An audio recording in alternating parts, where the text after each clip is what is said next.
ഇനി അടുത്തതായി മാജിക് അവൻ്റെ second recipe of the week. ഈ ആഴ്ചത്തെ സെക്കൻഡ് റെസിപ്പി ഒരു സ്പെഷ്യൽ വിഭവമാണ്. ഇതൊരു എന്താ പറയുക, ഇതൊരു കേക്കാണ്, പക്ഷേ നമുക്കൊരു പുഡിങ്ങിൻ്റെ ടൈപ്പ് ഓഫ് കേക്കാണ്. ഇത് വേണമെങ്കിൽ ഒരു ഡിസേർട്ട് ഐറ്റമായിട്ട് നമുക്ക് കഴിക്കാൻ പറ്റിയ ഒരു കേക്ക്. അതൊരു സാധാരണ ഒരു കൺവെൻഷണൽ ആയിട്ടുള്ള കേക്കിൻ്റെ മോഡലല്ല, കുറച്ച് വ്യത്യാസമുണ്ട്. കുറച്ചൊരു കസ്റ്റേർഡിൻ്റെ ഒക്കെ ഒരു ചെറിയൊരു എന്താ പറയുക ടെക്സ്ചർ കിട്ടുന്ന ഒരു ടൈപ്പ് ഓഫ് കേക്കാണ്. ഇത് ചോക്ലേറ്റ് കസ്റ്റേർഡ് കേക്ക് എന്ന് തന്നെ നമുക്ക് അതിനെ വിളിക്കാം. ഇതൊരു ഡിസേർട്ട് ഐറ്റമായിട്ട് നമുക്ക് കഴിക്കാം, പുഡിങ് പോലെയൊക്കെ. അതേസമയം ഇത് ബേക്ക് ചെയ്തെടുക്കുന്ന ഒരു കേക്കിൻ്റെ ടൈപ്പ് ഓഫ് ഒരു വിഭവമാണ്.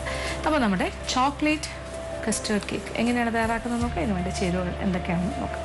മുട്ട 4 എണ്ണം, പഞ്ചസാര 1 കപ്പ്, വെണ്ണ 100 ഗ്രാം, ഉരുക്കി തണുപ്പിച്ചത്, മൈദാമാവ് 1/2 cup, cocoa powder 6 tablespoon, ചെറു ചൂടുള്ള പാല് 2 കപ്പ്, വാനില എസൻസ് 1 ടീസ്പൂൺ. അപ്പോൾ നമുക്കിനി നമ്മളുടെ ചോക്ലേറ്റ് കസ്റ്റേർഡ് പുഡിങ് തയ്യാറാക്കി തുടങ്ങാം.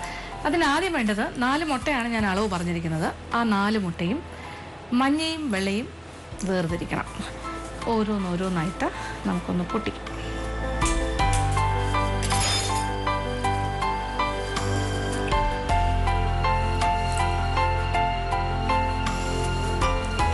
അപ്പം മഞ്ഞ ഒരു പാത്രത്തിലും വെള്ള വേറൊരു പാത്രത്തിലുമായിട്ട് ഇങ്ങനെ മാറ്റാം.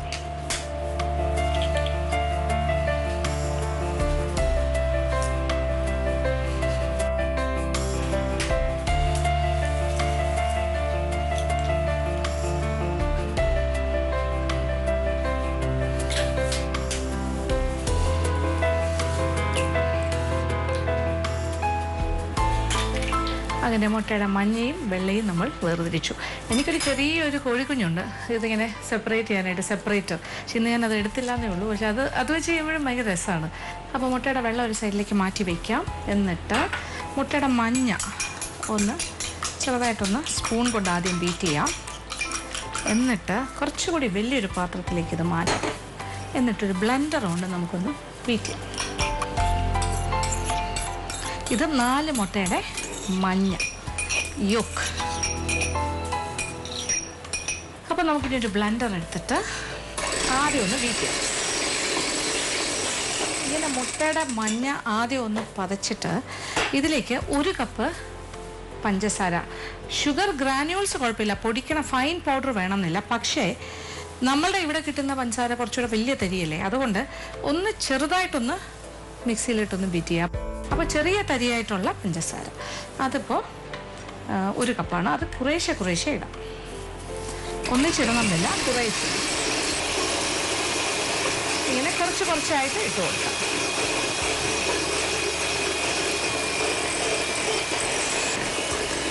അങ്ങനെ ക്ഷമയോടുകൂടി 1 കപ്പ് പഞ്ചസാരയും കുറേശ്ശെ ചേർത്ത് ബീറ്റ് ചെയ്തുകൊണ്ടേയിരിക്കുക. അപ്പോൾ കംപ്ലീറ്റ് ആയി കഴിഞ്ഞു. 1 കപ്പ് പഞ്ചസാരയും ഞാൻ ചേർത്ത്. അപ്പോൾ ആദ്യത്തെ ബീറ്റിംഗ് കഴിഞ്ഞു. ഇനി നമ്മൾ 100 ഗ്രാം വെണ്ണ ഇത് ഉരുക്കി തണുപ്പിച്ച് വയ്ക്കുക. ആ ചൂടോടുകൂടി ഒഴിക്കരുത്, ഒന്ന് തണുത്ത ശേഷം അത് ഇതിലേക്ക് ചേർത്തിട്ട് എന്താ പറയുക, ഒരു ചെറുതായിട്ടൊന്ന് ബീറ്റ് ചെയ്യാം, ഒന്ന് യോജിക്കാൻ വേണ്ടി മാത്രം.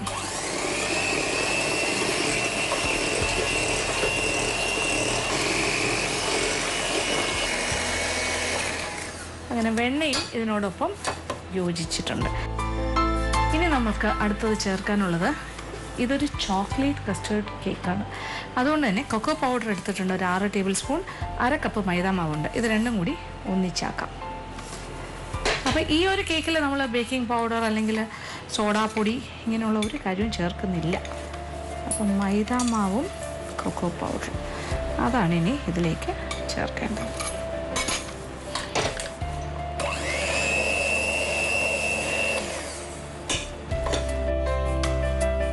അപ്പോൾ ഇതൊരു ഇച്ചിരി ടൈറ്റായിട്ടുള്ളൊരു ഡോ ആയിട്ടാണ് വന്നിരിക്കുന്നത്.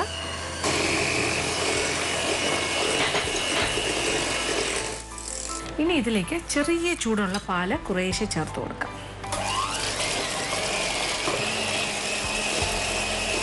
ഇനി നമുക്ക് ഈ ബ്ലെൻഡർ മാറ്റാം. എന്നിട്ട് ഒരു തടി കൊണ്ട് അല്ലെങ്കിൽ ഒരു വിസ്ക് ഉപയോഗിച്ചിട്ട് യോജിപ്പിക്കാം.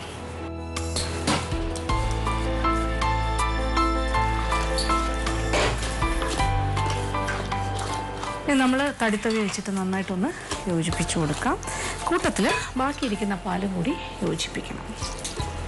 അപ്പോൾ ചെറിയ ചൂടുള്ള പാലായിരിക്കണം, അത് വളരെ നിർബന്ധം. ശരിക്കും പറഞ്ഞാൽ ഈ ഒരു 1/2 ലിറ്റർ പാലാണ് നമ്മളിതിൽ ചേർക്കുന്നത്. കണ്ടല്ലോ ബാറ്റർ ഇങ്ങനെ ലൂസായി വരുന്നത് കണ്ടില്ലേ? ഏതാണ്ട് പാല് പോലെയായി, നല്ല കുറുകിയൊരു ചോക്ലേറ്റ് പാല് പോലെയുണ്ട്.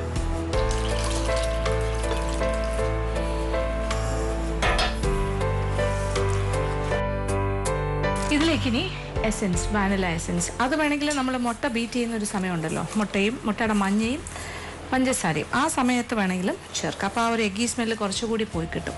അല്ലെന്നുണ്ടെങ്കിൽ ഇപ്പോഴായാലും കുഴപ്പമില്ല. 1 ടീസ്പൂൺ വാനില എസെൻസ്. കസ്റ്റേർഡ് കേക്കാണ്, അതുകൊണ്ടാണ് ആ ബാറ്റർ ഇങ്ങനെ ഇരിക്കുന്നത്. അപ്പോൾ ഇനി ഇതൊരു സൈഡിലേക്ക് മാറ്റി വെക്കാം. എന്നിട്ട് ഇനി ഒരു കാര്യം കൂടിയുണ്ട്. ആ ലാസ്റ്റ് കാര്യമാണ്. ഒരു 4 മുട്ടയുടെ വെള്ളം ഇവിടെ റെഡിയാണ്.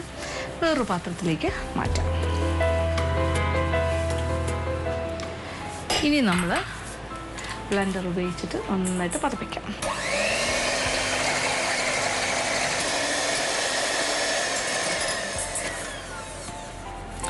അങ്ങനെ നന്നായിട്ട് ബ്ലെൻഡ് ചെയ്ത് എടുത്തു കഴിഞ്ഞു.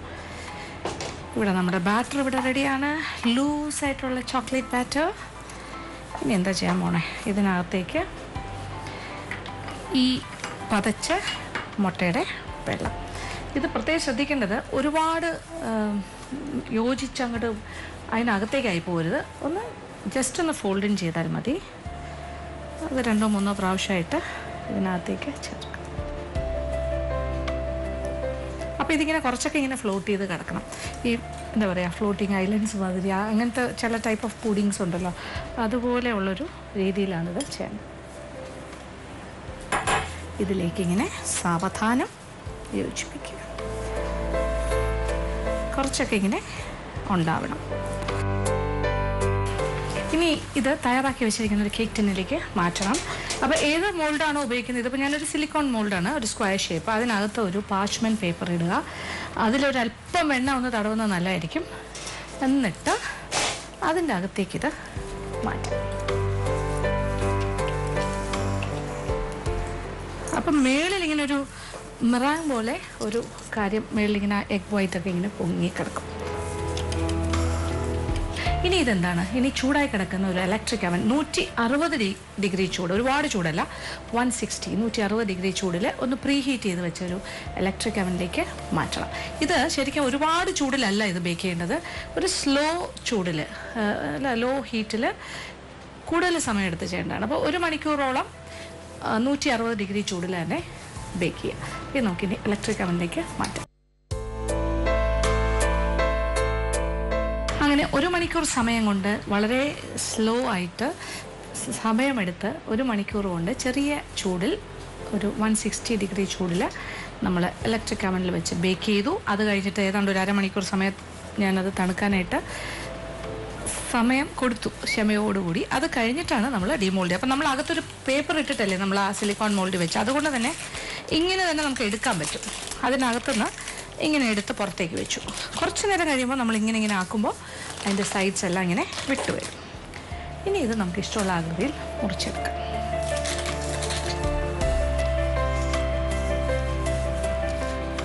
ഇതിൻ്റെ ഒരു പ്രത്യേകത എന്താ വെച്ചാൽ, ഏറ്റവും താഴെ കുറച്ചൊരു എന്താ പറയുക, കുറച്ച് കട്ടിയുള്ളൊരു ലെയറായിരിക്കും, ഉറപ്പുണ്ട്. പക്ഷെ ഒരു ജെല്ലി ടൈപ്പ്. അതിൻ്റെ തൊട്ട് മുകളിൽ കുറച്ചുകൂടെ ക്രീമി ആയിട്ടൊരു ലെയർ ഉണ്ടാകും, സെക്കൻഡ് ലെയർ. അതിപ്പോൾ രണ്ടും ബ്രൗൺ കളർ ആയതുകൊണ്ടാണ് നിങ്ങൾക്ക് അറിയാൻ പറ്റാത്തത്. ഈ ഭാഗം കുറച്ചുകൂടെ സോഫ്റ്ററാണ്, കുറച്ചുകൂടെ ഒരു ക്രീമി ആയിരിക്കും. താഴത്തത് കുറച്ചുകൂടെ ഉറപ്പുള്ളൊരു സെക്ഷൻ ആയിരിക്കും. ഏറ്റവും മുകളിൽ ആ ഒരു എഗ് വൈറ്റിൻ്റെ ഒരു ഫ്ലഫിനെസ് ഇങ്ങനെയാണ് വരുന്നത്. ആ 3 ലെയറായിട്ട് വരും ഈ കസ്റ്റേർഡ് കേക്ക്. അങ്ങനെ നമ്മളുടെ ചോക്ലേറ്റ് കസ്റ്റേർഡ് കേക്ക് ഇവിടെ റെഡി ആയി കഴിഞ്ഞു. പ്ലസ് ഇത് നല്ല ചോക്ലേറ്റി ടേസ്റ്റാണ്, നല്ല സോഫ്റ്റാണ്, വായിലിട്ടാൽ അലിഞ്ഞു പോകും. ഇതിന് പ്രത്യേകിച്ച് ഒന്നിൻ്റെ കോമ്പിനേഷൻ വേണ്ട. ഞാനിപ്പോൾ പൗഡേർഡ് ഷുഗർ കൊണ്ട്, പൊടിച്ച പഞ്ചസാര കൊണ്ട്, അല്ലെങ്കിൽ ഐസിങ് ഷുഗർ, അതെന്തെങ്കിലും വെച്ച് ഡസ്റ്റ് ചെയ്താൽ മതി. മുകളിൽ ഇങ്ങനെ ഇട്ടിട്ടുണ്ട്. ഇത് വേണമെന്നുണ്ടെങ്കിൽ നല്ല വാനില ഐസ്ക്രീം, ഒരു സ്കൂപ്പ് ഐസ്ക്രീമും, പിന്നെ വേണമെങ്കിൽ കുറച്ച് കട്ട് ഫ്രൂട്ട്സും കൂടി ഒരു സൈഡിൽ വെച്ചിട്ട്, ഇപ്പോഴത്തെ എക്സോട്ടിക് ആയിട്ടുള്ള ഇപ്പം എന്താ പറയുക, സ്ട്രോബെറീസും കിവി അങ്ങനെയുള്ള കുറച്ചൊരു കോമ്പിനേഷനിൽ കുറച്ച് ഫ്രൂട്ട്സൊക്കെ വെച്ചിട്ട് കഴിച്ചാൽ എന്താ സ്വാദായിരിക്കും അല്ലേ? അപ്പോൾ പരീക്ഷിക്കുക. ഇന്നത്തെ എപ്പിസോഡ് ഇവിടെ അവസാനിക്കുകയാണ്. വീണ്ടും പുതിയ വിഭവങ്ങളുമായി മാജിക്